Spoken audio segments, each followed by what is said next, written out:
At this time, I would like to start the official meeting, and thus I would like to invite Nature WWF-Ukraine, who is an executive director of WWF-Ukraine, in order to start the meeting on Great Ukraine. Thank you very much. I would like to ask the question whether I speak in Ukrainian or English.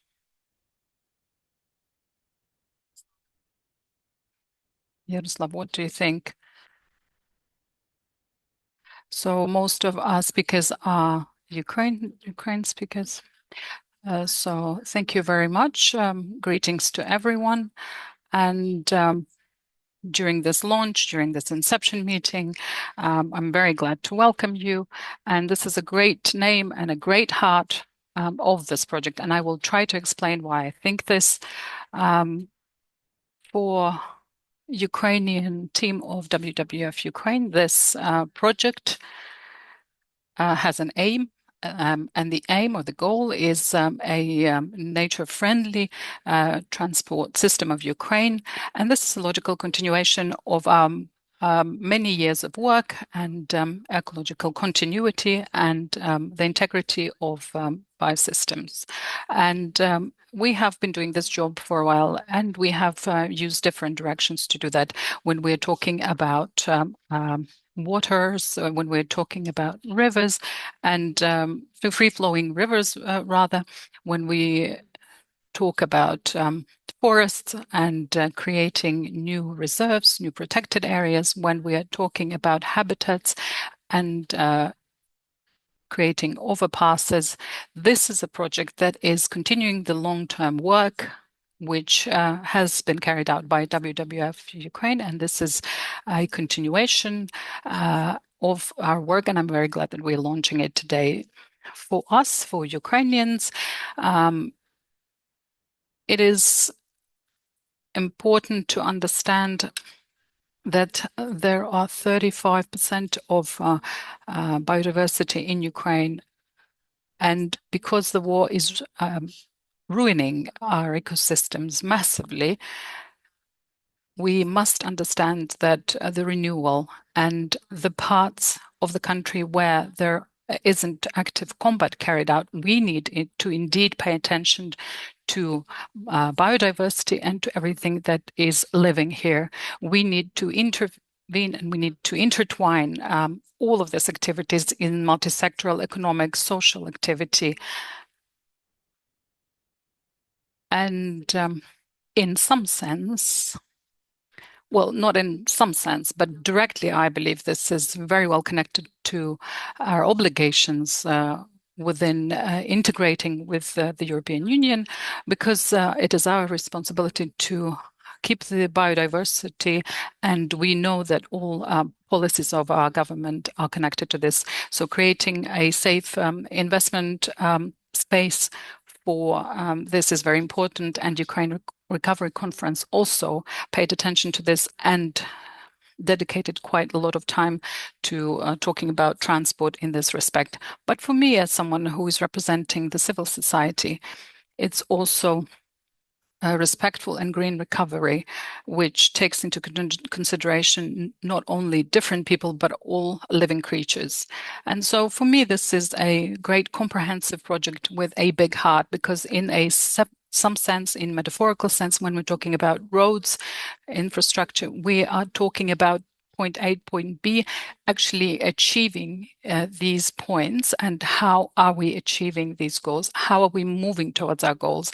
Do we feel what's happening around us? How are we dealing with people who are next to us and all other living creatures? Thus, when we are talking about nature-friendly activity and also nature-friendly transport infrastructure, for me, this is about sustainable achievement of our goals, and I would like this metaphor to be with us and also to help us in our renewal and rebuilding. This is a very complicated project. It talks about regulatory framework. It talks about research and best practices and capacities of very, very different groups. it's a long project, it's a complicated project, but if we remember this big heart and the metaphor that I just mentioned, I think it is easier to deal with this comprehension. I am very glad that there are representatives of the ministry present, because if we cooperate well on day-to-day basis, I think we will achieve great results. We are very open to achieve the best in terms of outcomes of this project, and also the outcomes, the long-term outcomes that we will see in some years. But I'm sure we will witness it, and I think it will warm our hearts. Thank you very much. Thank you, Tatiana. Thank you for such a motivation. I think it's like a slogan. I think the GRID project is not only connecting Ukraine and Europe with roads, with Kyiv-Chop highway, but also is connecting our hearts in order to ensure that we do good for our continent. I would like to pass the floor to Evan Freud, who is who's representing WWF, and he is Senior Director on Sustainable Infrastructure and Forest. Thank you so much. Good afternoon, everybody. I hope you can hear me okay. My name is Evan Freund, and I just wanted to start by thanking you again for giving me the opportunity to speak today. I'm a senior director at WWF US. I'm also the overall program manager for the Greening Transportation Infrastructure Development Integrated Program. I have a few slides today, but before I get into them, and hopefully, Alexandra, you'll be able to pull those up and share them. I just want to take an opportunity to congratulate the government of Ukraine, WWF-Ukraine, the GEF, and UNEP, and many, many other partners in this program for reaching this stage. This is really an important and exciting milestone in the evolution of this project, and it's really an honor to be part of this meeting and discussion today. As I mentioned, I have a few slides to share that will hopefully provide an overview, a broad overview of GRID, of the integrated program as a whole. And as noted at the start of the meeting, I believe there'll be a period for questions and answers, so I'd be happy to take additional questions as well. So with that, if you could transition to the next slide, please. Just as a broad overview, GRID is, as many of you may be aware, supported by the Global Environment Facility, led by WWF US in partnership with United Nations Environment Program and the Asian Development Bank. This is a really innovative and interesting group of partners, and each brings complementary strengths to the overall program management. WWF provides global coordination, program management, and conservation expertise, of course. UNEP contributes policy leadership, environmental governance, and a long history on sustainable infrastructure work as well. And the Asian Development Bank, of course, brings decades of experience financing and designing major transportation infrastructure, working at the intersection of nature and infrastructure, and engaging directly with many client countries on infrastructure development and infrastructure policy. Together, in my opinion, this is a really powerful combination. It allows us to leverage and combine international strengths and institutional strengths and global reach to work with a really diverse set of stakeholders on these important issues, really ensuring that biodiversity and ecosystem-based considerations are considered from the earliest stages of transportation infrastructure and planning. So next slide, please. And GRID, as I mentioned, is a very innovative program. It was developed by the GEF. It's a bit of a one-of-a-kind program and developed in response to an inevitability. And that inevitability is that there's a tremendous amount of new infrastructure that's required to meet global demand in the coming decades. Frankly, we're living in one of the largest, maybe the largest infrastructure investment cycles in human history. And in the coming 20 to 30 years, as many of you, most of you are probably aware, trillions of dollars will be invested or need to be invested in roads, railways, ports, and other transportation systems. And infrastructure, I think we can all agree, is essential for economic development. It connects communities, it supports trade, it reduces poverty, and it's a driver, it's an enabler of economic growth. But if it's planned poorly, it can also become one of the largest drivers of biodiversity loss, habitat fragmentation, contributor climate emissions, and climate change. So the challenge really isn't any longer whether this infrastructure will be built. Again, it's an inevitability, but rather ensuring that it's built in ways that safeguard nature rather than degrade it. And this infrastructure may be inevitable, but I don't think nature loss has to be. And that's the heart of the GRID integrated program. That's really what this program aims to achieve. Next slide. Thank you. So GRID has a very simple but very ambitious objective. The program is essentially designed to support the transition towards transportation infrastructure that not only minimizes environmental harm, but actively safeguards and enhances coastal, marine, and terrestrial ecosystems. This isn't a program about stopping infrastructure. That's not the goal. That's not the objective. Really, it's about building better infrastructure. It's about working with key stakeholders to ensure that necessary infrastructure is designed to meet both human and nature needs. Next slide. So there are four integrated or complementary pillars that serve as the foundation for this program. And by design, GRID was really developed to focus on the upstream elements of the infrastructure lifecycle, supporting and strengthening the conditions and the environments that are required to deliver more sustainable transportation infrastructure. These are represented here, but the four, just to quickly summarize, really are as follows. GRID aims to essentially strengthen policy and governance, so that governments have the regulatory frameworks and the enabling conditions that are needed and required to support nature-positive approaches to infrastructure development and infrastructure management. Really by focusing on improving the planning and design processes by integrating biodiversity considerations very, very early at the upstream stages of the infrastructure planning lifecycle so that we all have a better chance of achieving and influencing key biodiversity, nature, and climate-related outcomes. Back to financing, back to this trillions of dollars of new investment issue, GRID really aims to influence financing decisions by reducing investment risk, encouraging funding for nature-positive solutions, and developing new approaches to financing more sustainable infrastructure. And finally, GRID is developing resources and tools that can better equip planners, engineers, policymakers, and other decision makers to really address these fundamental issues of integrating nature and biodiversity-related considerations in infrastructure development and planning. Thank you. Next slide, please. So for those of you who are not familiar with the program structure, GRID really operates on two parallel platforms. It is a global program, but implementation happens also at the country level. There are 5 cooperating child project country level participating programs that respond to national priorities while contributing at the same time to these broader global objectives. So in Malaysia, the program is really focused on integrating biodiversity into major port expansion projects. In Nepal, the aim is to improve ecological connectivity along major transportation corridors. In the Philippines, the program is really aiming to integrate and help integrate biodiversity and climate resilience into a larger transportation investment portfolio. And in Suriname, the goal is to support nature-positive planning for port development as well. Ukraine, of course, is at the heart of addressing post-conflict reconstruction and incorporating and mainstreaming biodiversity considerations into transportation infrastructure planning and design.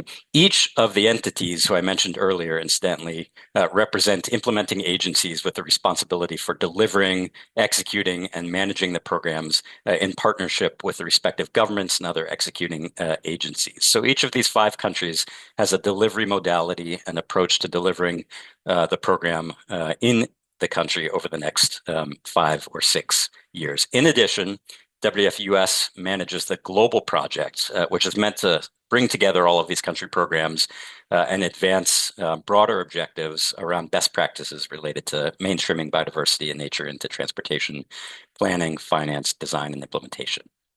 And if you could switch to the next slide, please. GRID really combines a global coordination approach with country ownership, as I mentioned.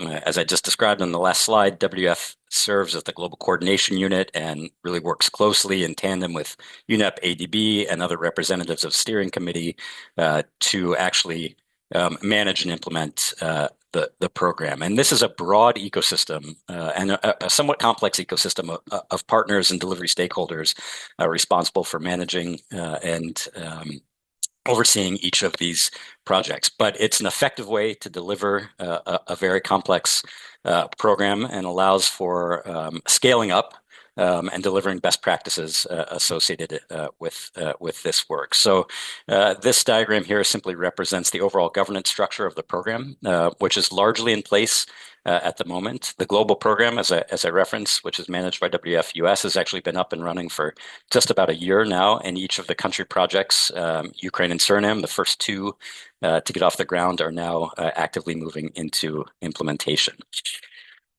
Thank you. Next slide.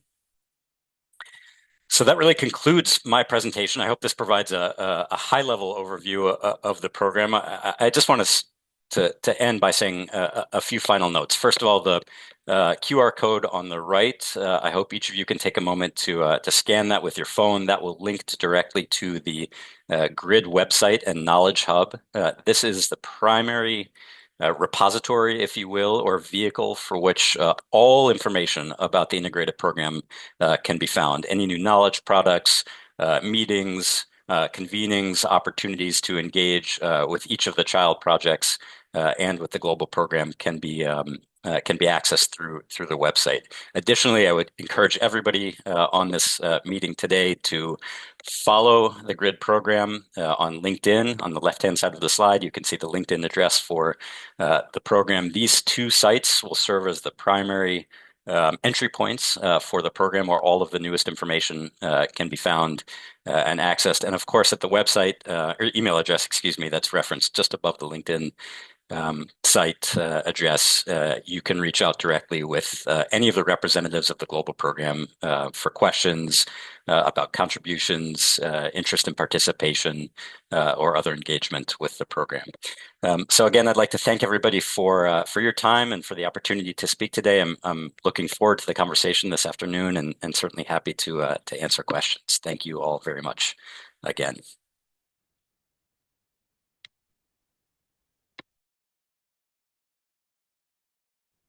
Thank you, Evan. I think we will allow questions slightly later. This is like the introduction and welcome. You as an American has kind of showcased that Benjamin Franklin has said time is money, and you kind of, leapt into all of this about the presenting the project. So I will probably return to welcome notes, and then we will return to the discussion if you allow us. So thank you very much. Before I pass the floor to the next speaker, I would like to remind you about certain organizational issues. So there are many more of us now. There is simultaneous interpretation going on. There's a globe on your screen, or three dots, and you can choose a channel that is comfortable for you, and you can stay with us throughout this meeting, and we will be able to discuss all the narratives that come up. So I would like to invite Pierre Carl Sunday, who is representing UNEP, and Mr. Pierre, the floor is yours. Дякую. Добрий день. Good afternoon to everyone.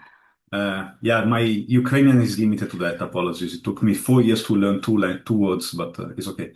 No, first of all, it's good to see so many familiar faces around today. And it's very good to start this project now to move to the implementation phase, because this is a very badly needed project in Ukraine at the moment. Many of us are back from the Ukraine Recovery Conference, where there was a lot of momentum on building and rebuilding and starting the recovery of Ukraine. But the recovery needs to be at no cost for environment. And this is something that we really need to make sure that this is the number one goal when we speak about green recovery in Ukraine. The war has shown us both the dark side and the green side of Ukraine. The dark side is the pollution, all the chemicals that are being released because of the war, are created because of the war, partly because of a legacy, but also because of the war that has created additional pollution. But also the green side, how nature is suffering because of the war, but also how nature becomes an element of resilience for the population and for the country. How many Ukrainians did move to the Carpathians where there is a better nature and is safer to live.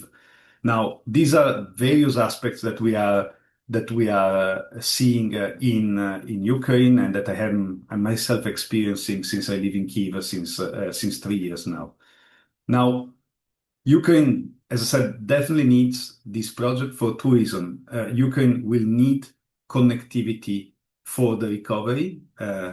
Road transportation will be essential and is essential today as the only way for transporting material in and out of the country, but will be even more important for the recovery of the country.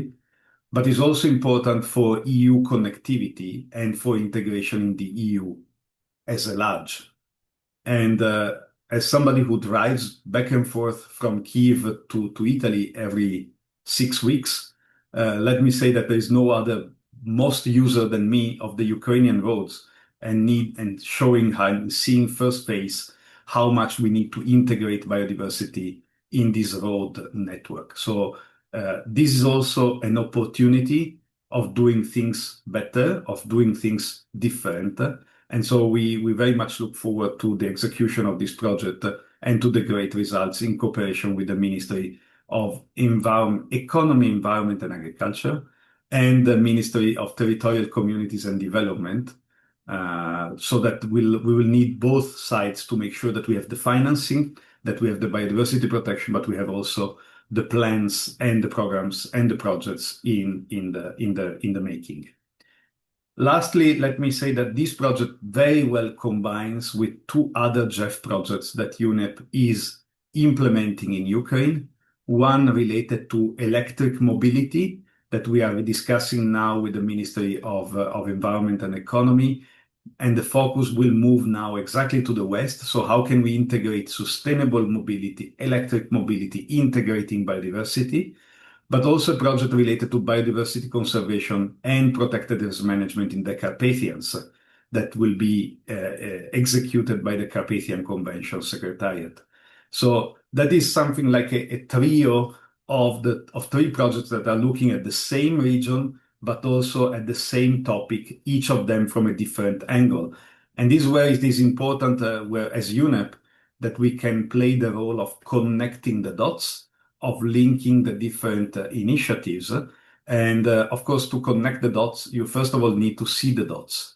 So it is very important that we are looking at these things from a different perspective, but then be able to see the interlinkages between the different topics. So this is something that we're very much looking forward to the success of the project. We are also looking forward to the presidency of Ukraine of the Carpathian Convention ministerial meeting later this year.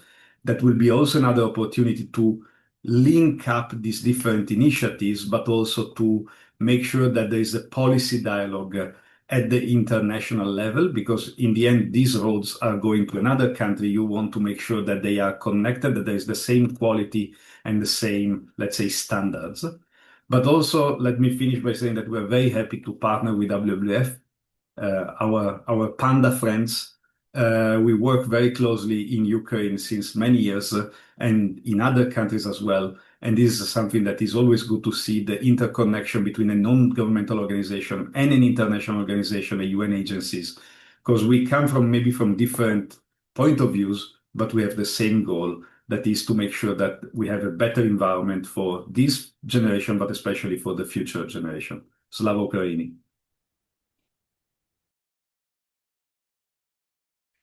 Thank you, Pierre Carl. Thank you very much for talking about the plans and the motives of how the project appeared. And I am myself thinking, in order to ensure that the road from Kyiv to Italy be easier throughout the whole Ukraine, so that we can implement these plans and initiatives throughout Ukraine. So thank you very much. I would like to pass the floor to and then our next speaker, and I will actually ask the next speaker to actually say the welcoming notes and also with the presentation. So I would like to ask Olha Yushkevich, who is the director of the Department of International Cooperation of Ministry of Economy and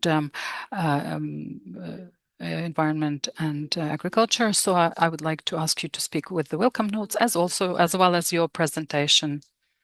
Hello, everyone. I will allow myself for a little bit of emotion here throughout my speech. I am very glad to welcome all of you here, the very familiar faces that I've seen in other countries at different events. It's extremely pleasing to see our partners and friends at the joint events. And of course, thank you for sending hearts through the chat as well. It's very, very nice. So, my dear colleagues, I am following with Tatiana's speech, and if you don't mind, I will be speaking in Ukrainian with the welcome notes, and then I will be presenting in English, if you don't mind.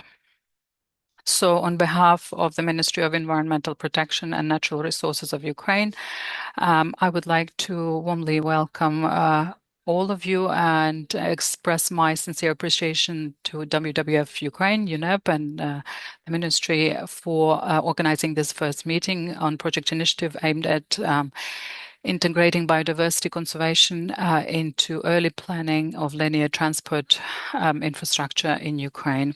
As you very well know, in 2022, at the parties to the Convention on Biological Diversity, a Kunming-Montreal Global Biodiversity Framework was adopted, and one of the key targets of the program is to ensure that all areas are covered by integral spatial planning and effective management processes that take biodiversity into account.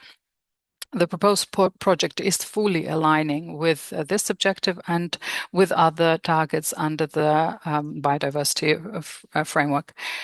Infrastructure development that does not adequately consider biodiversity can lead to habitat fragmentation, decline populations of wild species. It could disrupt migration routes and also tamper with infrastructure projects. Fortunately, there have been solutions developed to minimize these impacts of infrastructure development that is not up to par. So Ukraine will be integrating plans to ensure that overpasses are created that are eco-friendly decision, and they will ensure wildlife crossings across transport corridors. I sincerely hope that this project will become a successful example of sustainable development, especially here in Ukraine, where demonstrating that modern transport infrastructure and biodiversity conservation can go hand in hand. At this point in time, this is all for my welcoming notes. On behalf of the Ministry of Economy, Environment and Agriculture, I know that we should be thankful at the end, but nevertheless, I would like to thank Mr. Teleshun for his moderation or facilitating of this meeting. Thank you very much for moderating so well. So I will be now switching to English.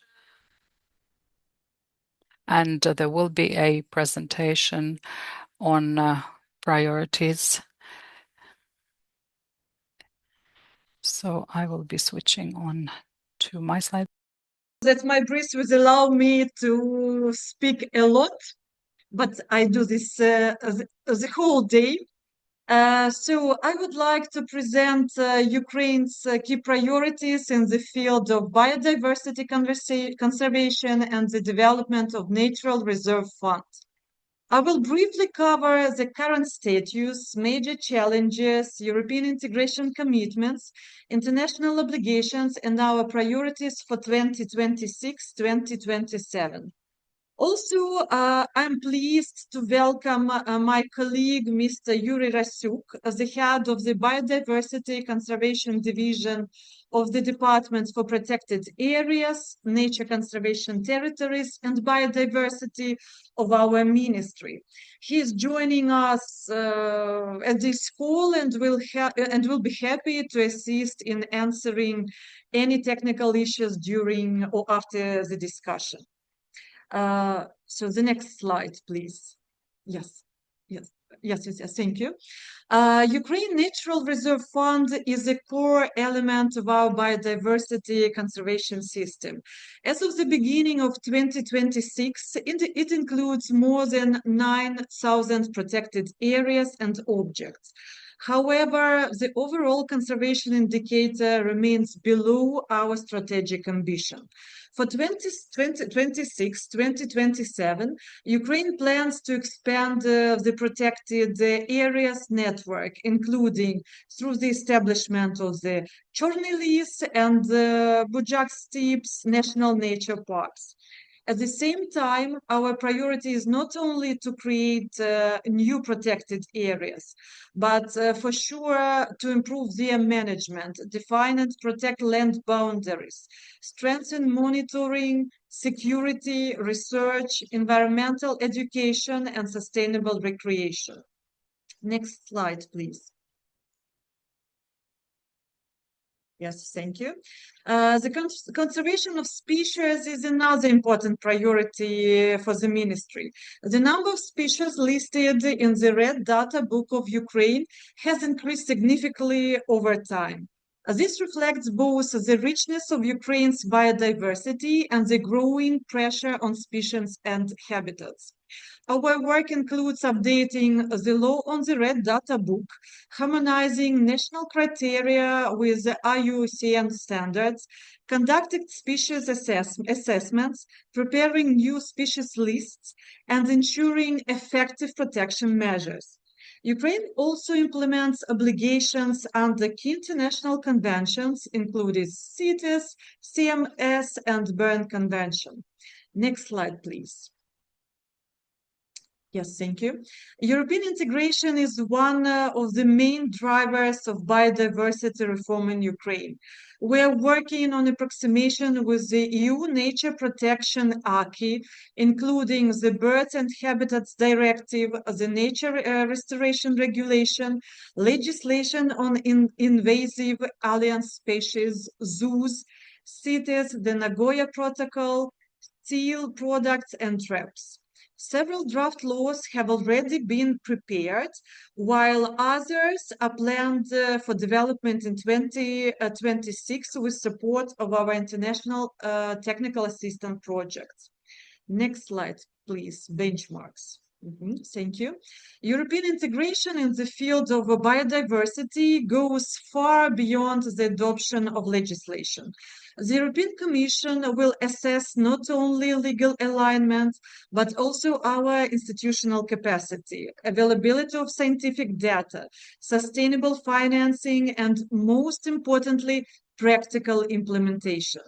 This means establishing monitoring systems, which I've already mentioned above, assessing species and habitats, developing Natura in Ukrainian 2000, implementing nature restoration measures, controlling invasive alien species, and ensuring effective enforcement. These benchmarks will determine Ukraine's readiness to fully implement the EU Nature Acquis. Next slide, please. Thank you. Our obligations. Ukraine is a party to a wide range of international conventions and agreements related to biodiversity, protected areas, wetlands, species conservation, ecosystems, and landscapes. These obligations require national strategies, legislation, scientific research, monitoring, data exchange, and effective management of territories, habitats, and species. A separate and very important priority is the assessment of the impact of Russian aggression on protected areas and biodiversity. as well as consolidation of international efforts to address the environmental consequences of the war. Next slide, please. In the context of the Convention on Biological Diversity, Ukraine has adopted the Biodiversity Conservation Strategy until 2035 and the Operational Action Plan for 2026-2028. The strategy is based on the objectives of the Kunming-Montreal Global Biodiversity Framework and includes 23 goals. It combines traditional conservation priorities, such as expanding protected areas and updating the Red Data Book, with the new approaches, including invasive alien species, ecosystem services, local community engagement, and nature restoration. It also includes economic aspects, sustainable use of biodiversity, responsible business practices, and sustainable consumption. Next slide, please. Thank you. The Carpathian Convention remains an important regional platform for Ukraine. It includes 5 protocols and 8 working groups covering biodiversity, forestry, transport, tourism, agriculture, spatial development, culture, and climate change. Ukraine is preparing to host COP8 in December this year. This will be an opportunity for us to present implementation results, strengthen regional cooperation, and adopt strategic decisions for the future of the Carpathian region. Next slide, please. The priorities for 2026-2027 are very practical. They include the implementation of the biodiversity conservation strategy, creation of conditions for a central government agency responsible for biodiversity and protected areas, improvement of legislation on protected areas, tax and land issues, and advancement of EU integration draft laws. We also plan to move forward with legislation on invasive alien species, the Emerald Network, and the Natura 2000, nature restoration, zoos, the Nagoya Protocol, cities, and traps.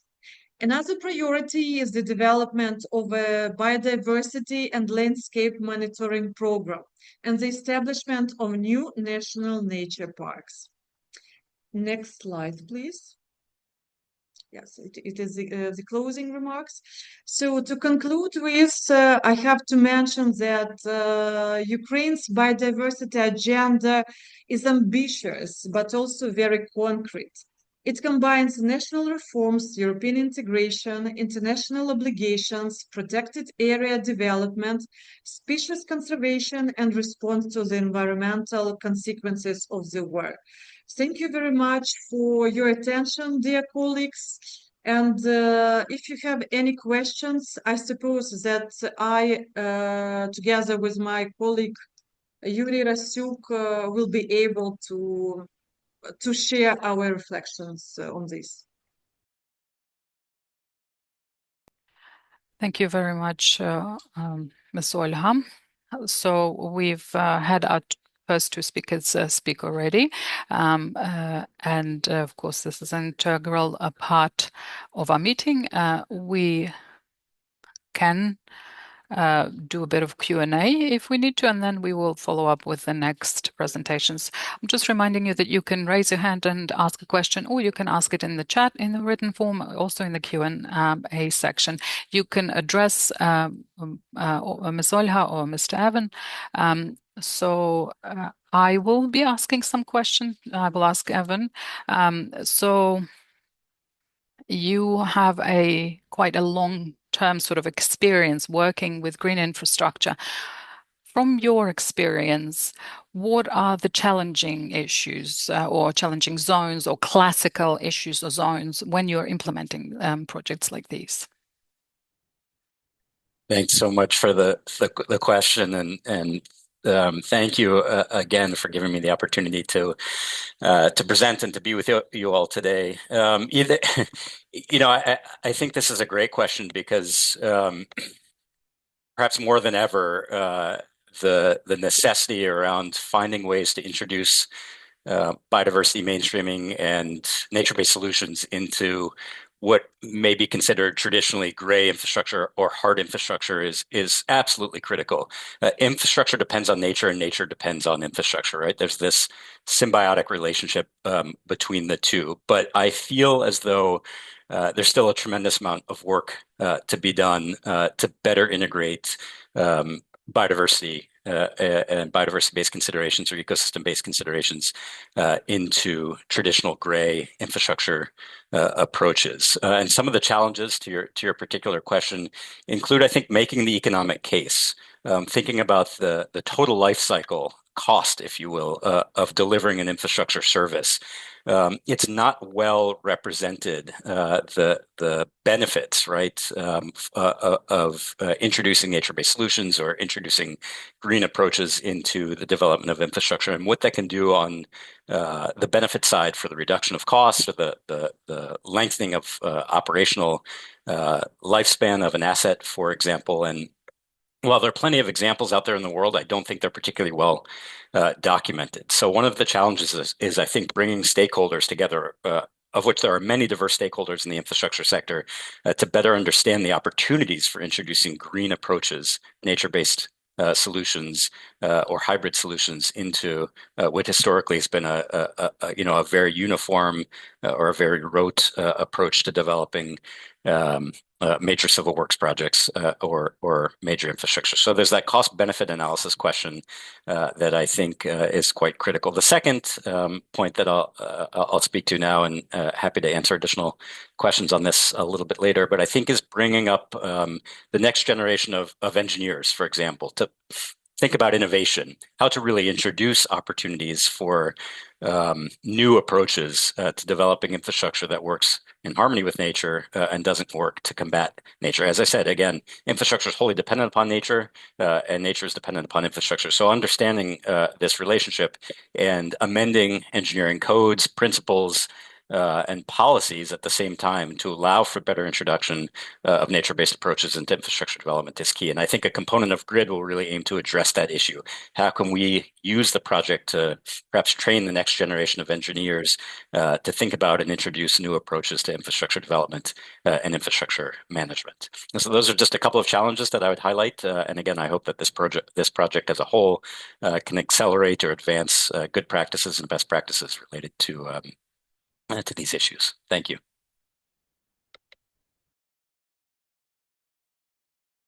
Thank you, Evan. And before we get any more questions, I will ask Olha a question. First of all, I would like to say how much we appreciate the ministry's work, and we, of course, would like to see the final documents you mentioned in your speech as soon as possible. I know they've been adopted, but you've mentioned that operational plan is until 2028. So my question is the following. So we, as you know, work with UNEP, with WWF, with the Ministry of Economy, Environmental Policy, and Agriculture.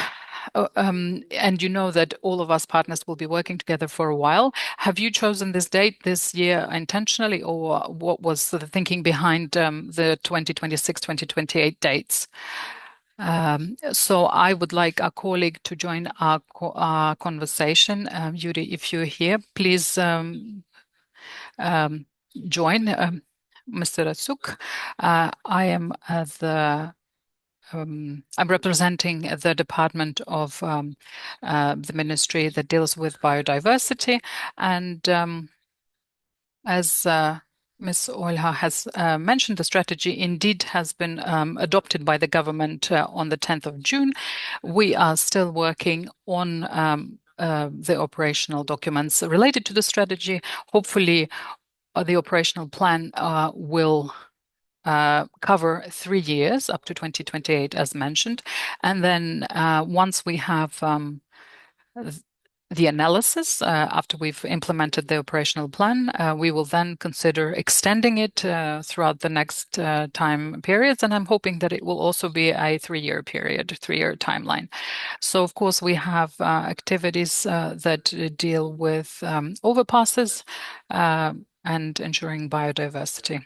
Thank you very much. Thank you, Mr. Olha and Mr. Yuri. Dear colleagues, do we have any more questions, or? I think we don't have anything in the chat. If we have the opportunity, we will return to the chat and also the questions. So at this point in time, I would like to pass the floor to Erison Essen, who is the JEF Task Manager, Europe Office, and he's representing United Nations Environmental Program, UNEP. Thank you so much, Yaroslav, and thanks to all colleagues for this very good interventions already that we have started to discuss the strategic and the technical aspects of the project. Of course, as UNEP, our other role is to explain to the stakeholders the mechanics of the project implementation, what type of tools and mechanisms we have related to stakeholder engagements, where you can find the documentation, and also to our colleagues, to WWF-Ukraine, which is the executing agency, together with the ministries, some of the important requirements of the reportings. So unfortunately, my presentation will be a little bit mechanistic than this strategic discussion, but I will try to balance it while I'm making my presentation. I will try to also emphasize some of the strategic issues as well. Yaroslav, are you able to see my screen? Excellent. I will intervene here very shortly. It's a very short announcement. For those of you who are in Kyiv, there is air raid alert on, so please ensure that you're in a safe space, or take some time to move to a safe space. If not, then please stay. Erison, the floor is yours. Thank you so much, Yaroslav. My intervention is really trying to explain you colleagues mainly what are the major JEF and UNEP policies on this project cycle management, and I will try to emphasize especially the monitoring and the management measures and the requirements that we are expecting from this project. So this presentation is really trying to be transparent to all stakeholders so that you understand how this project is going to be implemented and how you can really get the information about this project when needed. I think a few colleagues, especially Olha and also Evan and Pierre Carlo, already emphasized the generous contribution of the Global Environment Facility to this project. The Global Environment Facility was established in 1991.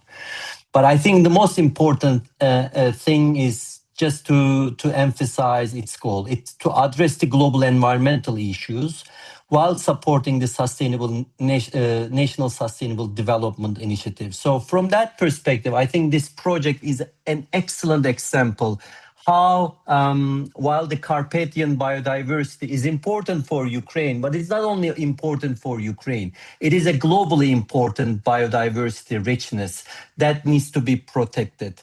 And while Ukraine is trying to really develop its transportation infrastructure, now this project is going to support its development and put it into a much more sustainable path. So this project, as you can see, very well fitting in the goal of the Global Environment Facility.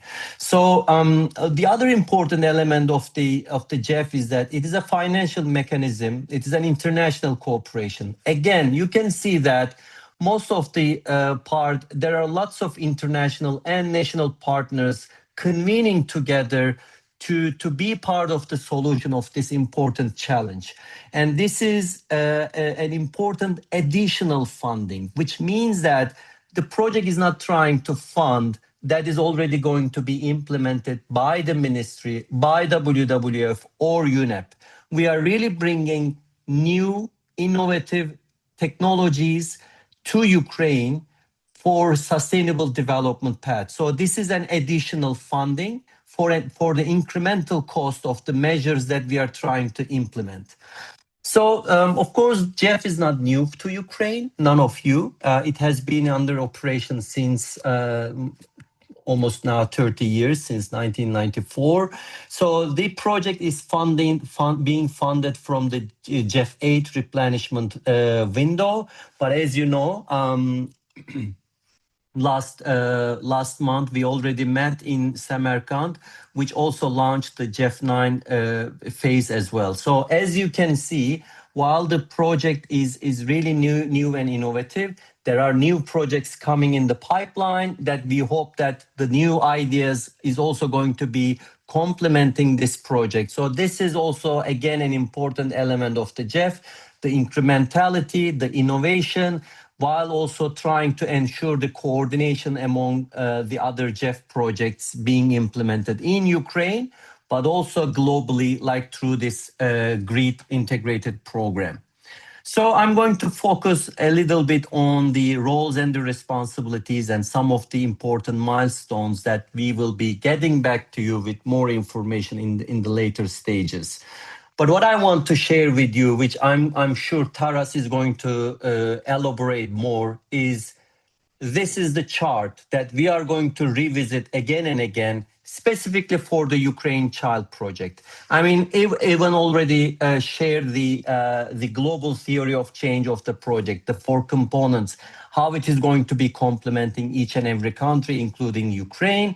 But this is how we believe that if we are able to address and implement the project activities and outputs, we do believe that there will be a wide adoption of the biodiversity integration into transportation infrastructure planning, and there will be establishments of integrated and inclusive transportation infrastructure being implemented through the new projects with the support of this project. So this is the vision that we want to bring through different components. Again, Taras is going to explain more. I'm not going to that detail. But what is important that I want to emphasize is that whenever we are having meetings, whenever we are going to be reporting, please keep in mind that this is what we are trying to change. And we will be always visiting this theory of change whenever we are trying to implement the project. I don't know whether in Ukrainian there is any different word for implementing agency, for executing agency. Normally in English, it used to be the same for me in the past, but now within the JEF system, there is a difference, there is a nuance between UNEP and WWF-Ukraine's role. Of course, I'm going to come to the ministry's role in the next slide. But let me emphasize what is UNEP's role. We are mainly providing the oversight for the execution. Mainly, we would be on behalf of the donor, the JEF, and also together in collaboration with the Ministry of Economy, Environment, and Agriculture to provide an oversight of this execution of this project. So we would be expecting from WWF-Ukraine to provide us the updates, the procurement plans, how the funds are dispersed, etc., etc. So you can assume that we will be following the project execution day to day together with the WWF-Ukraine. And WWF-Ukraine is mainly the actual agency on the ground, implementing the activities, using the funds, hiring the consultants, organizing the events, etc. So this is the main difference between the UNEP and WWF of Ukraine. But what is the role of the Ministry of Economy, Environment and Agriculture, which is the natural host of the JEF operational focal point, but also the Ministry for Development of Communities and Territories? These are the main beneficiary agencies, but they also have a very important role in the politically supporting how these policies and legislatives related to the project implementation can be really somehow integrating these technical solutions that the project is going to be offering. But I also want to bring to your attention the project steering committee, which the ministry will be the naturally chairing and mainly providing the guidance and also to supervision for the project implementation. But keep in mind that this is a project governance at the country level, at Ukraine level. As Evan mentioned, if you remember his slides, there are other countries, there are other projects implemented at the national level. So there will be also a global governance system that we are convening together, updating at the program level what has been achieved in Ukraine, how we can collaborate and coordinate and learn from other projects, but also contribute to the learning processes. So assume that this is only the one part of the governance system of the overall IP, the integrated program system. What is the UNEP's role? I have already emphasized. By the way, I have a lot of slides. I'm not going to use maybe all of them because this is somehow you can assume that the inventory of the description of the project cycle. So for transparency purposes, we are providing, but I'm going to skip some of the slides. But if you have any questions, I'm always available whenever you are needed. So, of course, as I mentioned, UNEP's role is to provide the oversight, of course, to ensure the JEF policies, the UNEP policies are followed. And of course, we would be also providing the cash advances to the project. And of course, the natural liaison for the donor will be UNEP. And also we would be together with WWF-Ukraine, reviewing all the project outputs together and ensure that before they are published, UNEP's review is provided. It is also a similar tasks for the executing agency role. Mainly what we expect is that all the contracts that UNEP, WWF-Ukraine is following is in writing and mainly following whatever we are expecting from WWF-Ukraine. It is mainly reflected in its own agreements with the other partners that WWF-Ukraine is going to be working together. So this is the overall project cycle in UNEP. So it is a travel in short, and I think it's quite relevant with our project as well. We have completed the green part, the project design. So we are now in the implementation phase, and you can see that there are different milestones that we would be visiting together at a later stage. So we are just in the beginning, the inception phase, but there will be also additional milestones, the key milestones that we would be following. One is, of course, the project steering committee meetings. There will be at the national level and also at the global level. We are expecting to organize important workshops and events. We hope that in the future it will be in person. In 2 years from now, there will be a midterm review, which I'm going to explain a little bit more. Then as we reach to the end of the 4 years, the project will be closed. So you can assume that, oh, we have already started to speak, but time really passes fast.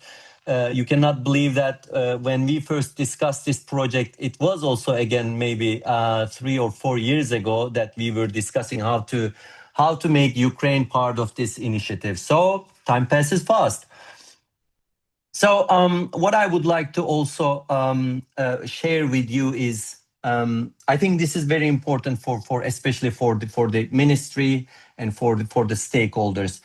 When we say oversight, what it means, how we are really going to be alerted when something is not going well. So for us, the risk management is quite important and critical. And we try to usually look at different risks in order to understand how the budget is being used, whether the activities are on time, etc. So as you can see, the budget is always important indicator that we will be also receiving reports, and then of course reporting at the steering committee to all the steering committee members and also to the donor as well.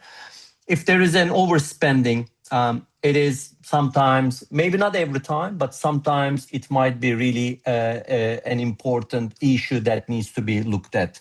Similarly, underspending. If a project has started, but it's still at 10%, it is a signal that something is not really working well. Or if, by the way, the project will be independently audited every year. So every penny that is going to be spent by our partners will be reviewed and endorsed by an independent financial auditor.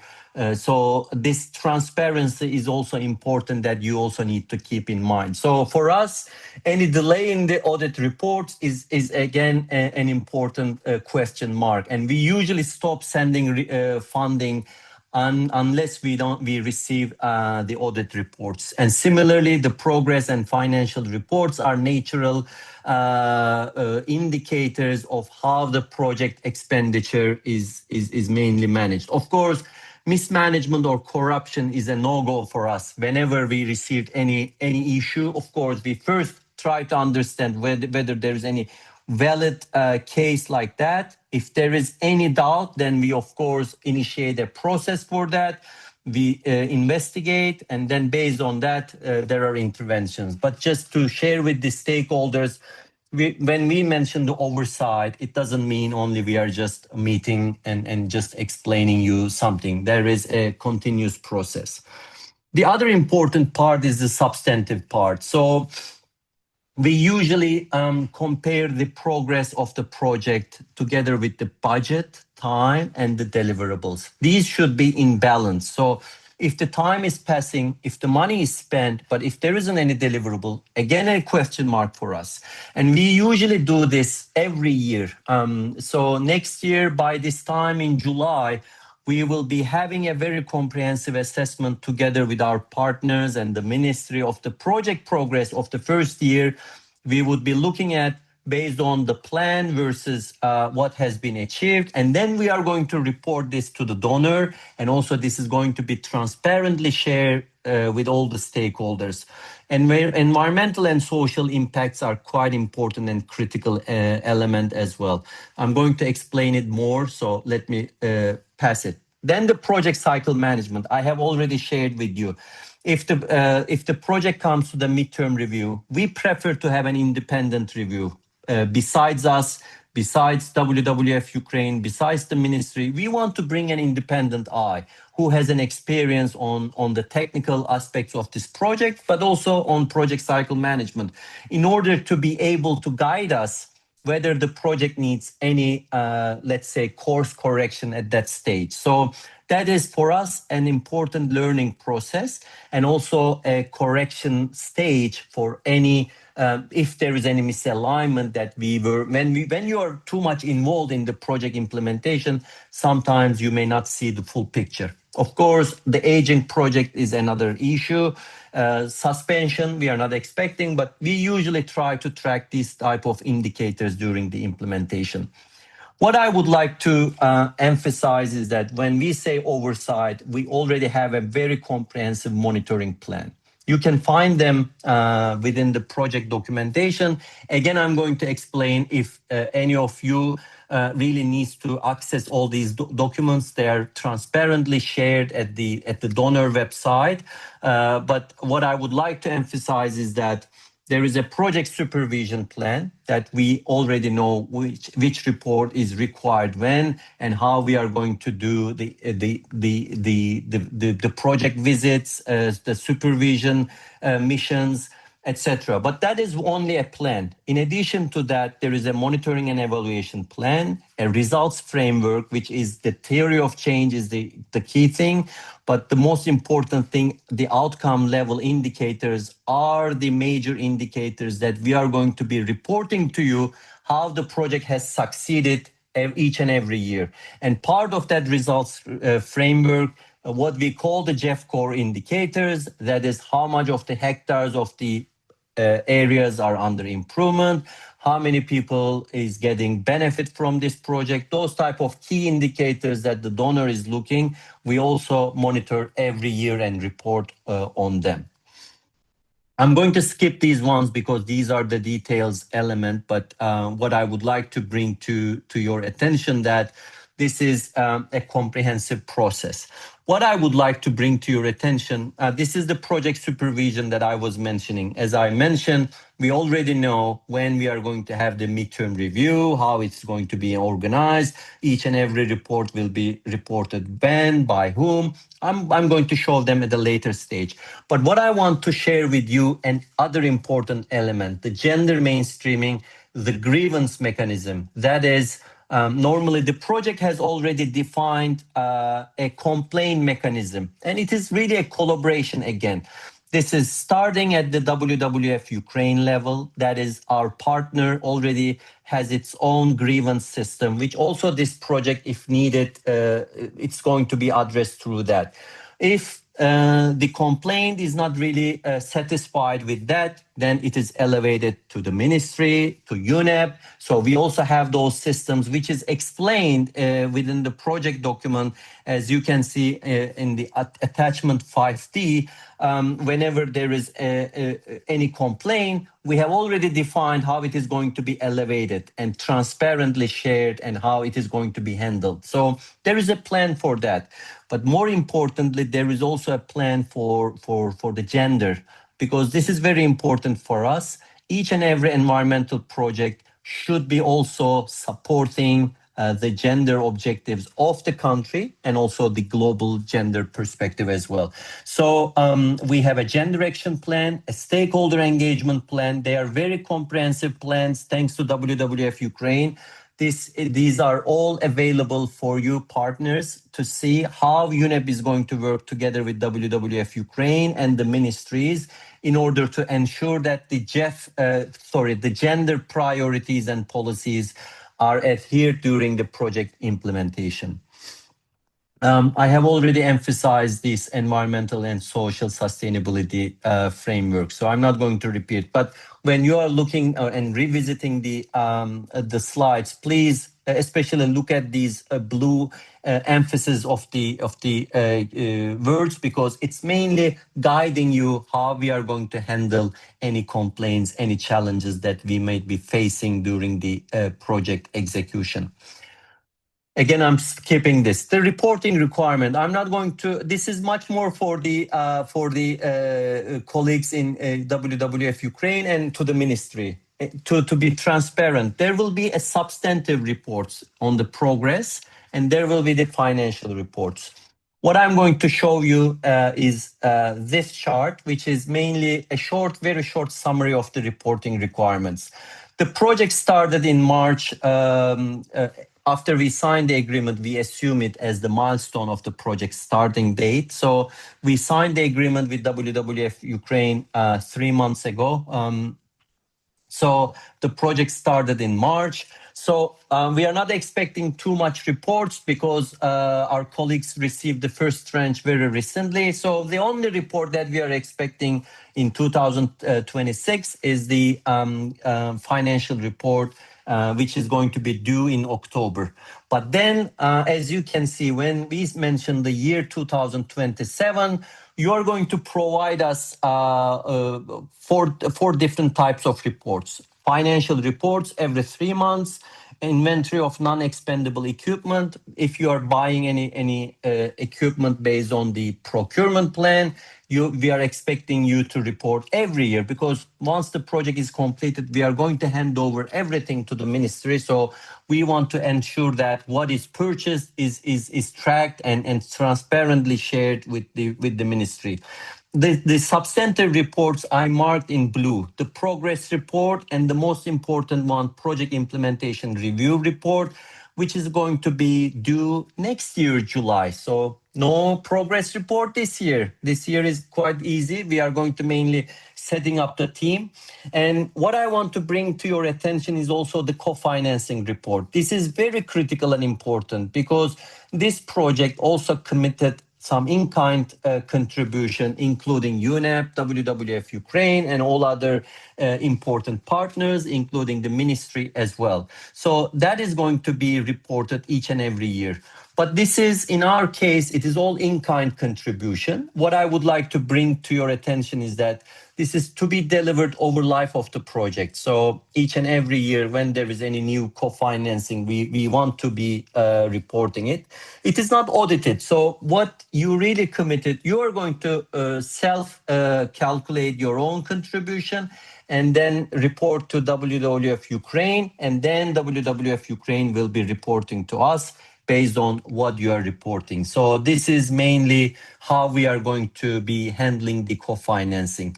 So what about the transparency, how you can access this project-related information?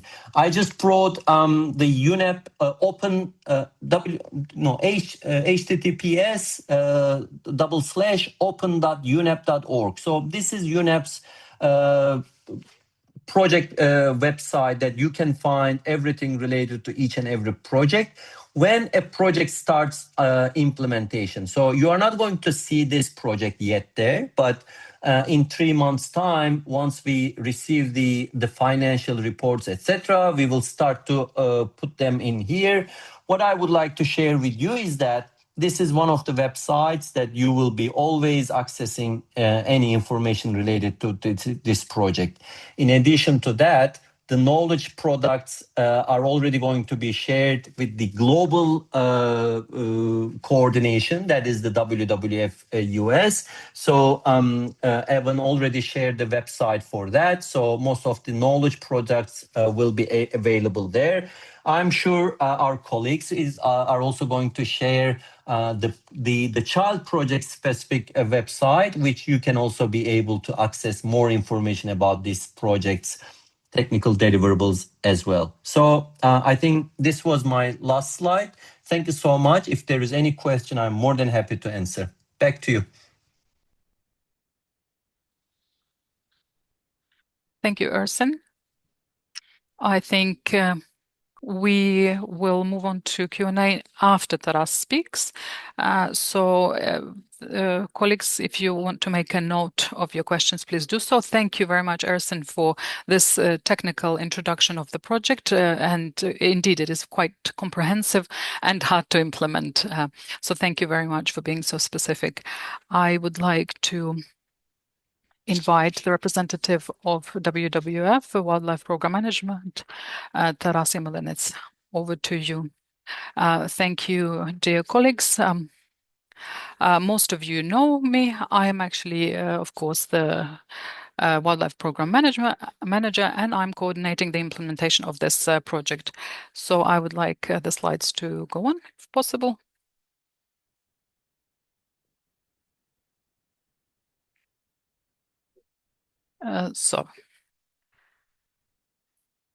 As we have spoken before, WWF-Ukraine is actually implementing the project, and Ersin has actually mentioned that UNEP will be providing oversight, and there's also GRID IP project.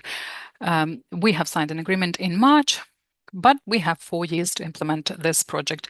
And the key aim of this initiative is to ensure that biodiversity conservation considerations are integrated at the earliest stages of linear infrastructure planning. Thus, the main objective and the goal is to ensure that after the war, which we believe will end in our victory, how do we ensure that after the war, the renewal of Ukraine, rebuilding of Ukraine doesn't lose the natural capital that Ukraine does have? And within this project, we will work with approaches that will make it possible to combine the development of transport arteries with preservation of ecological connectivity and key migration corridors within Ukraine. And as Ersin has mentioned, and other colleagues, the project is the part of Global Integrated Sustainable Development Program, GRID IP. I will mention the key aims and also the methods that we want to implement and the results we want to achieve. And our approach is integrated. and is aiming for long-term changes. And after the war ends, Ukraine will begin large-scale reconstruction, which includes the expansion of road and transport infrastructure.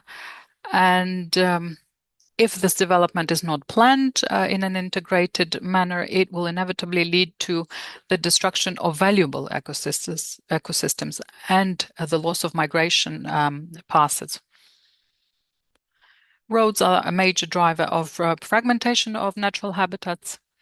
Here we are talking about our main habitats in Ukraine, that's Carpathian Mountains and Polissa. These are biodiversity hotspots.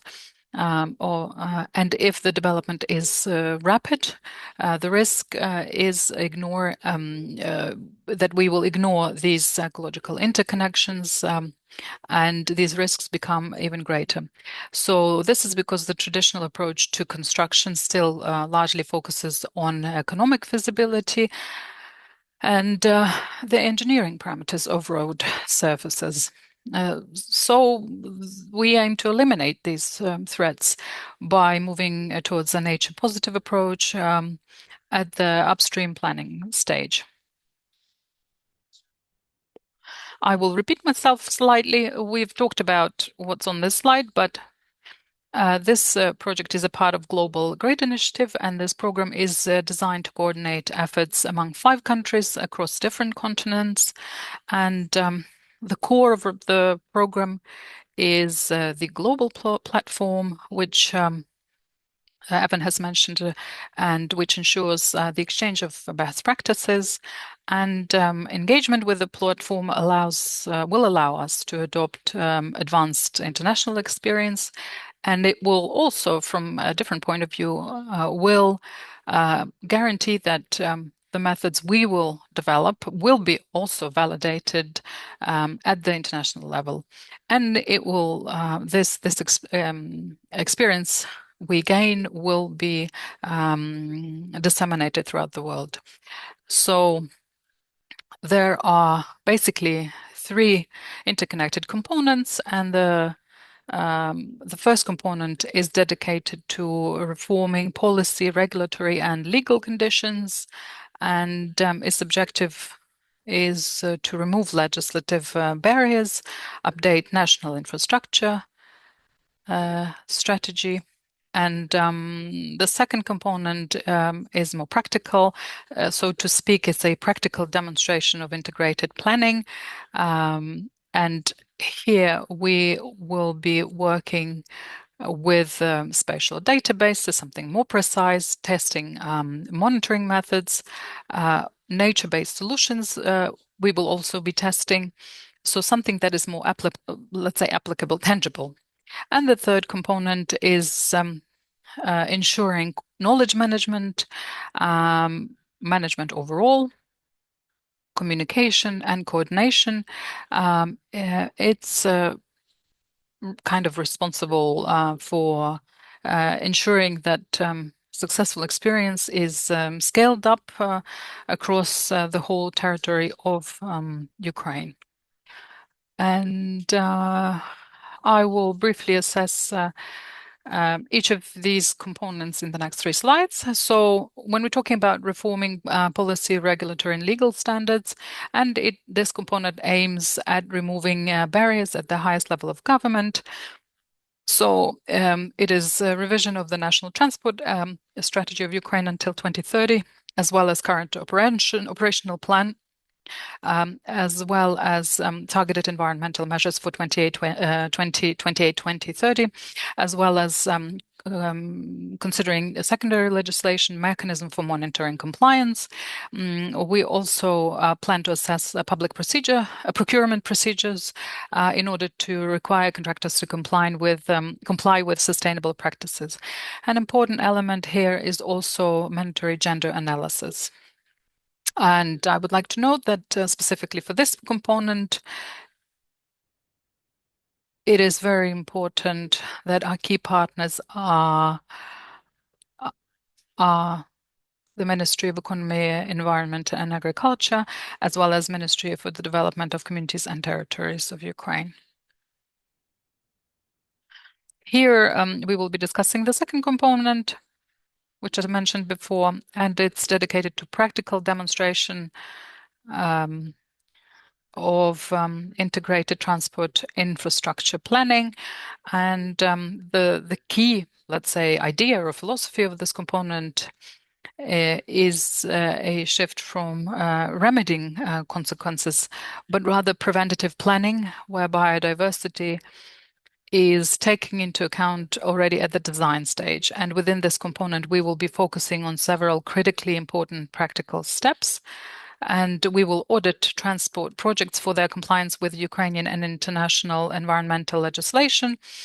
Biodiversity monitoring will be carried out. Detailed maps of ecological corridors will be created. And then risk assessments will be conducted. We will propose specific nature-based solutions. And these decisions will be integrated directly into tendering and contractual requirements.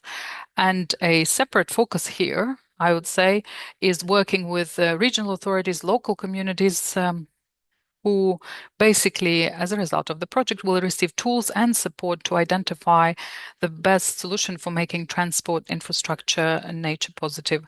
This will also be done through the platform that the colleague from WWF USA has mentioned, and this will be done through joint participatory planning. On this slide, and this is also connected to component 2, you see this practical testing ground for the project. So this is Kyiv-Chop highway, and this is a key artery that during the recovery period will be connecting and is connecting right now Ukraine with EU countries. And geographically, this demonstration site covers two unique landscapes, Carpathians and Polissa. And even at this map, you can see MO6 cuts across the Carpathian Ridge, creates a barrier for wildlife migration. And within the second component, we will work at 8 specific demonstration sites or locations. All of them are located along the busiest section of the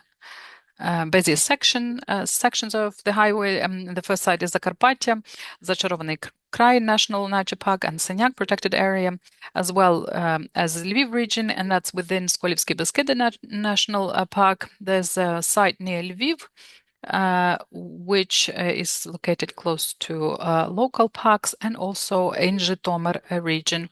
At each of these sites, we will conduct monitoring studies, detailed mapping and assessment of natural capital and ecosystem services. And the main tool will be creating detailed spatial GIS databases. And the next component, as I mentioned before, is sort of responsible for ensuring that the project results have a long-term effect.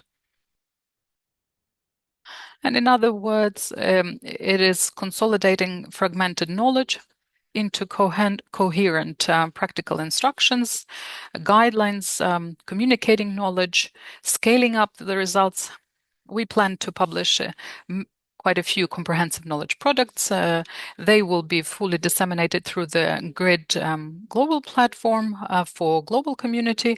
We will conduct a series training sessions for civil servants, local self-government bodies, businesses, and also we will involve academia, researchers, and all of this will be integrated into curricula. Thus, all of this work that we plan to carry out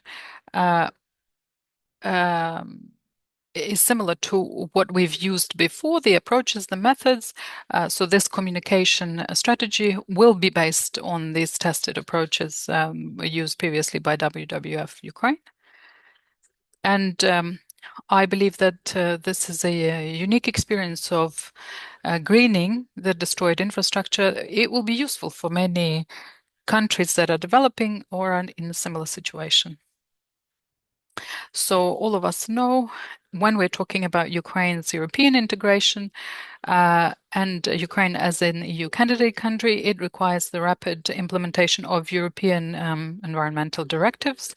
And we are talking about infrastructure constructing sector within this as well. And so this project is designed to create a strong basis for the long-term alignment of transport policy with environmental standards of the European Union.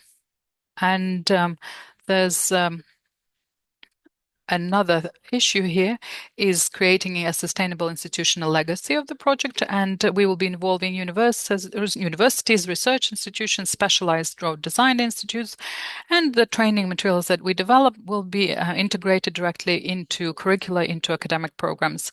Evan has also mentioned this from WWF USA.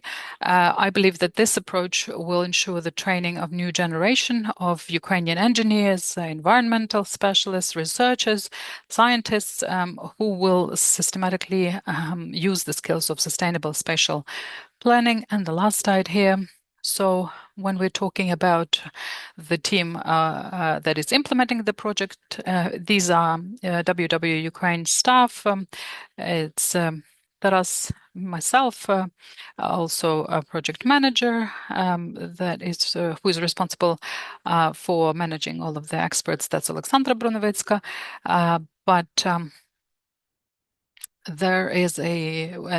there will be a large group of experts and consultants that will be involved. Some of them have already been selected. Some of them are still within the selection process. And I would like to say that I would like to encourage you to visit our website and look at the news. There are all of the procurement procedures and tenders. You can invite projects experts to participate in our tenders, and maybe some of your friends or colleagues will be happy to join the projects. We will be glad to receive information about the potential experts. So thanks. I would like to emphasize that the economic development of the country and environmental protection can work harmoniously to achieve certain objectives in green recovery of Ukraine. Thank you very much for your attention. Thank you, Taras. I think we can now switch to Q&A. I can see that there are colleagues from Suriname participating also in our meeting, and they are sending their greetings. They are representing the ministry in Suriname. And thank you very much for visiting us and being here at this meeting. And thank you for your greetings. And so I'm not sure if there are any questions. If you're still thinking about certain questions, I will ask some questions of our speakers. So Ersin, I have a question for you. You have provided very exact information about the timeline of the project. You were quite detailed and exact about it, as I said. You have talked about interested parties or stakeholders. Have you thought about the actual war, the war of Russia against Ukraine within the risk mitigation procedures, or are there any compensation mechanisms if we face any force majeure? I mean, we hope that nothing like that happens, but are there any procedures related to the war within project implementation?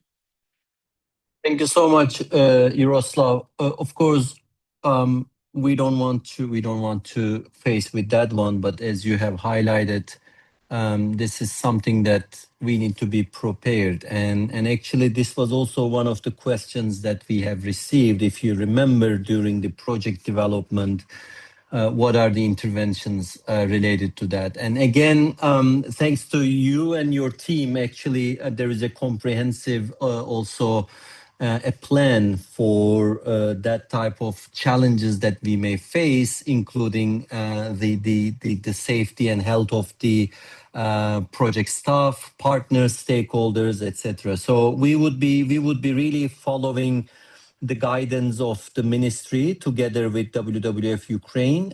So of course, we still want to be able to organize meetings and ensure in person, and also ensure that the project team is able to travel for data collection. But we would be following the guidance provided by the government of Ukraine, and then also we would be definitely ensuring that any fragile issues will be considered significantly. So at the moment, we are not expecting, but in case something happens, definitely there will be measures for those type of problems. And usually what I can tell you is that, first of all, the safety and health of the staff and stakeholders are number one priority for any case.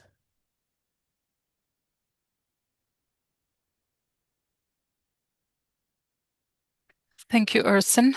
And I can see some more questions from the audience. Hildegard Meyer has asked a question. It's a colleague from Eastern Central Europe, from WWF. And I think this is for both speakers, because I think the question she's asking is relevant. And she's asking, what is the biggest challenge for implementing the project? So I think this is for Taras, who is a key person, let's say, responsible for project implementation, but also for Ersin, who is also a key person when we talk about oversight and implementation overall, because these are different challenges. So Taras, the floor is yours. Thank you, Hildegard, and thank you, Yaroslav. First of all, we are just starting the implementation, so it is sort of hard to talk about all of the challenges that we might face. But even now, at this stage, when we've started, of course, implementing certain activities, we understand that when we are hiring staff or team members, it is sometimes challenging to find those specialists that are very, very focused on certain very specific areas. So that's a challenge. And some of the tenders, some of the procedures we have to announce again and again because we are unable to find the staff members right away, the staff that are highly qualified, that specialize in certain issues. But I'm hoping that we will complete this task.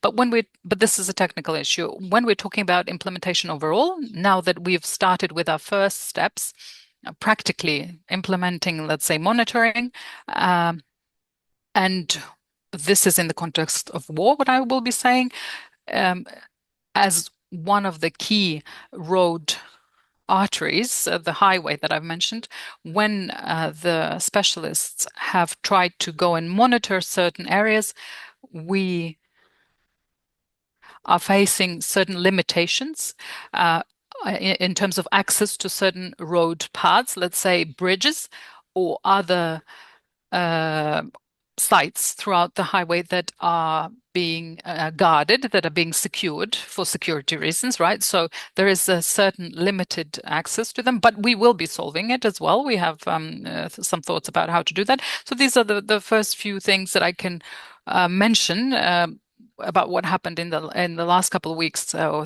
few weeks. But we are still at the beginning, and really, I don't want to say that we will have a lot of challenges, but we will have some.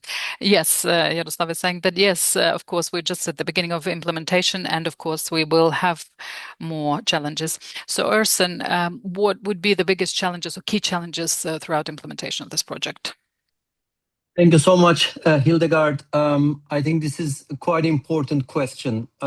What I can observe, and I think we need to be transparently open, that the involvement of the key governmental organizations and the government partners beyond the units and divisions which are responsible for environment is important for success. That is, if we are only working with the biodiversity department or the protected area department, we will be not really successful. So for us, it is quite important to ensure that the other key governmental officials and partners really value the project. So at the moment, let me be positive. So it is risk, but we can also make this as an assumption that the other key partners and government officials are also valuing the importance of the biodiversity. So,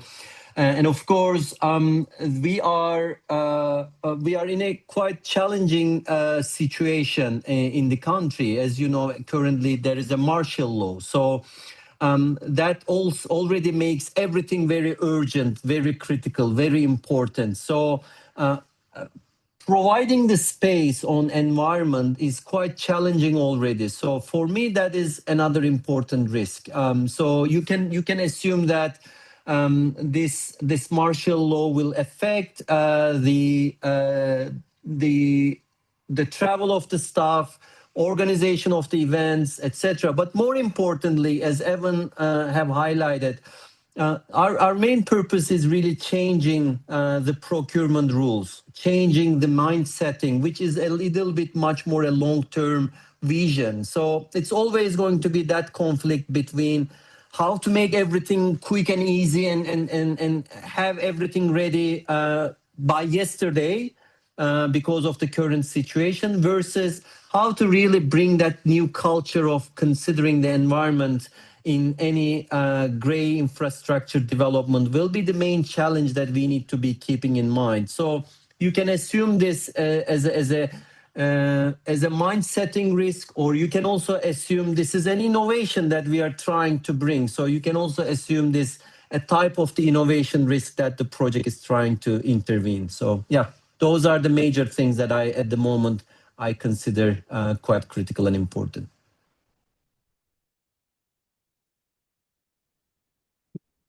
Thank you, Ersin. There's another question from Mira Sirichenko, Secretariat of Carpathian Convention.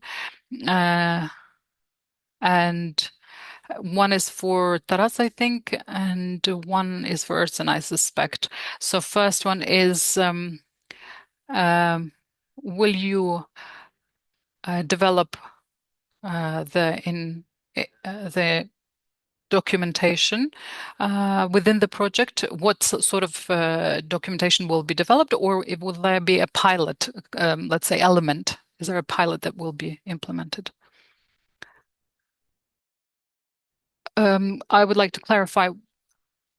Are you asking us whether we are implementing the project with the existing highway or if something that is going to be built? You know, I actually wanted to mention is that when we are monitoring something, when we're planning to monitor something and the pilot areas are actually along the highway, they are located at the highway. And whether these pilot areas are just sort of the documentation for them are developed or will be developed. No, they will be implemented. This is what we're clearly going to implement. And then the question for Ersin, could you, so this is also from Mila Sirichenko on Secretariat of Carpathian Convention. Can you elaborate if there were any substantial changes to project design since the PPG stage of the project? Let me unmute myself. No, Mila, actually, there isn't any significant deviation because this project already has the biggest advantage that it is part of a major program, the global program. And actually, if you look at the components of the project, of this child project, it is also directly serving on the global programs, objectives, and components as well. So we still try to, of course, there were changes in the activities when we were designing the outputs because what we were considering at that time was already completed. But in the meantime, this is an adaptive management. Even now, when we start after this inception phase, after the first year, we would be still revisiting the project work plan together with the stakeholders, and if any changes are needed, we would be addressing. But at the moment, there isn't any major changes. But I think what I would like to bring, because I'm also part of that project, so maybe Mila, it's going to be good to bring that. Mila is actually also working on another project in the same region, trying to really capacitate. Again, WWF-Ukraine is an important partner. That is, the Carpathian Convention Secretariat is working with over 14 protected areas in the region, in Ukraine, mainly enhancing the management practices. So this is also a great opportunity. You can look at this project is going to reduce some of the pressures on these protected areas by managing and mitigating because of the linear transportation challenges. But this is also the opportunity that we expect that some of the suggestions and recommendations, especially broad at the not only at the transportation level, but at the biodiversity conservation level, are really captured and incorporated into the management plans as well. So this is, Mila, I think a good opportunity to consider how that synergy can be created and what will be the coordination mechanisms beyond the individuals and institutions, but how to ensure that the project naturally communicates with each other. So that is also going to be quite a big challenge that we need to address all together, I guess. Yaroslav, over. Thank you, Mila. I can see that you would like to ask a question in person, so please, the floor is yours.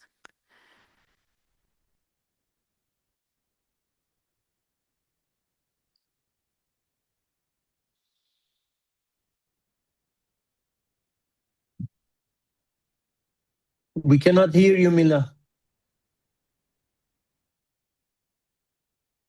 Do you hear me? Да, Зараз тепер чуєте, так? чуємо. Thanks.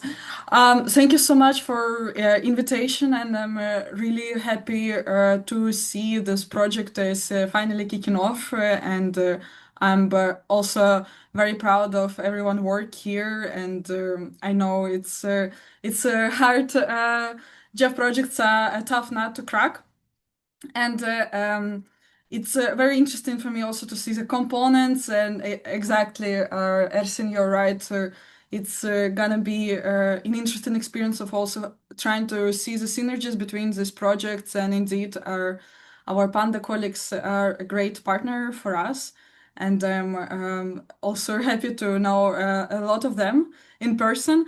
I also wanted to ask you about the component first, because we in the project we also had one of the points regarding the improving the political. So I'm just reading from the screenshot from the Tara's presentation. Improving of political, regulatory, and policy frameworks for sustainable infrastructure.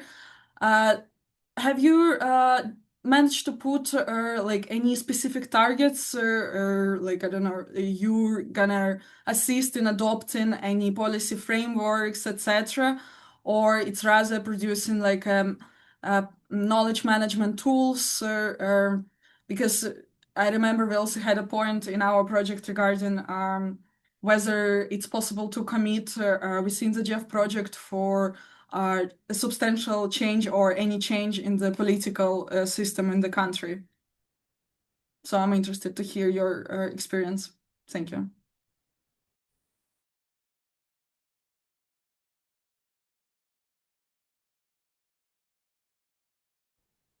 I'm Ersin, happy the to, floor is but yours. Taras, would you like to start or shall I start?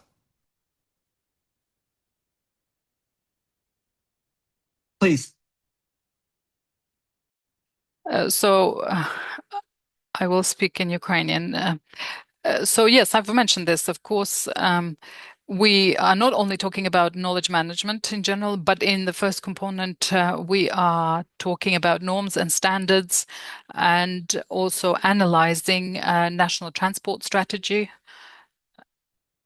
and also developing secondary legislation and mechanisms to monitor compliance with environmental standards when the road infrastructure is developed. So these are the changes that we plan to implement in national legislation, regulatory as well, legal standards, it's not just developing a knowledge base or general recommendations. Yes, we intend to change the legislation. Yeah, it is. Thank you. So, Ersin, the floor is yours. Thank you so much. Mila, actually, mainstreaming environment into other infrastructure or economic sectors is not easy. Let's be honest, because I mean, we are already who are now at this let's say online table are already converted. We already have a mind setting that we consider the environment is quite important and critical, and we do believe that whatever we do or other colleagues who are working on the environment is quite critical and important. But unfortunately, everyone is not really thinking like that. So. And this is the main objective of this project. So it's going to be quite challenging. So what is the major target or vision that we have put in this project is really quite ambitious. We said that we want to change the national transportation strategy. So it looks like very easy, but actually neither Taras nor Olha from the ministry or any of us are going to be the pen holders of that strategy. So there will be other colleagues that we need to be speaking again and again. There will be not only just changing that strategy, but there will be also other technical people that Evan is mentioning, how we are really going to work together with the universities, bringing this, for instance, let me just give you one example. Whenever you are doing a road design, the major decision, the design criteria is the low cost. How you can really minimize the cost. You don't look at whether it is a forest, whether it is really biodiversity rich area, but what we want to bring this, the valuation of the nature, because if you are able to bring the value that you are losing by just cutting and filling one field from another field, if you bring which type of the area that you move still environmentally is also sound, it seems very easy for us, but it is not really easy when you are bringing to the engineering, because then it also has additional costs, etc. So for us, it's going to take time. Under the component one, the major strategic document that we are really targeting is the transportation strategy. And if we have anything relevant or referring to biodiversity, we will be already very happy, which is going to be challenging. If we don't have it, we will still be happy, because we know that even if we are able to go to the Ministry of Transportation, make them part of these discussions, making them really aware of the role and importance of the nature, we are already starting to this process. Actually, this is not the very first project that Ukraine is working. I think Taras, you showed in your presentation that within the EU supported program called the Interreg program, which was, again, Ukraine was one of the beneficiaries, and there were already quite a good experience around Ukraine that have already started to do this. So it's going to be incremental. We will be starting slowly, but the main achievement will be the transportation strategy, Mila. Yaroslav, over.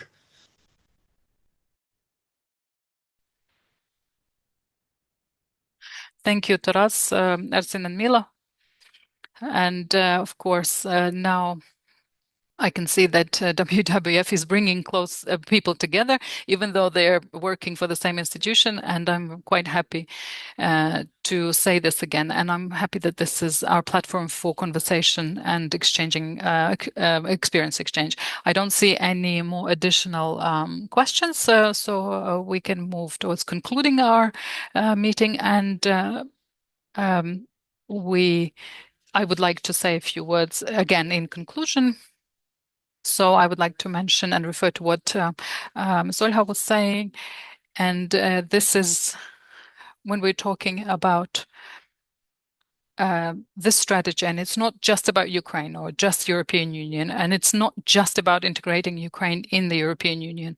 All of this comes together within this highway, so to speak, MO6 Kyiv Chop. And this is a trans-European highway, and it is part of our negotiations between Kyiv and Brussels. And of course, we understand that the infrastructure, especially now, is about national safety and security, because the quality of our roads, the quickness of our connections is all about ensuring the sovereignty of Ukraine, and all of this is important for the national government, as well as valuing biodiversity and ensuring that valuable ecosystems are still intact. I'm glad that we've started this dialogue, and it's just a first step.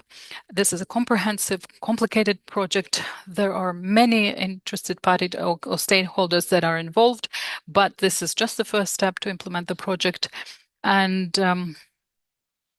this is the first kind of step to linear infrastructure, green infrastructure, that will ensure that Ukraine comes closer to European Union. Thank you to all that participated. Thank you to the audience.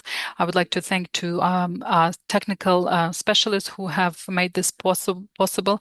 I would like to say thanks to the interpreter that has covered this meeting today. It's not an easy task for a person to sometimes translate our speakers. Thank you to all of our speakers and to all of the participants. As you can see, the implementation of this project is impossible by only one organization participating. By all of us participating, we will achieve the result we are seeking for. Have a safe evening.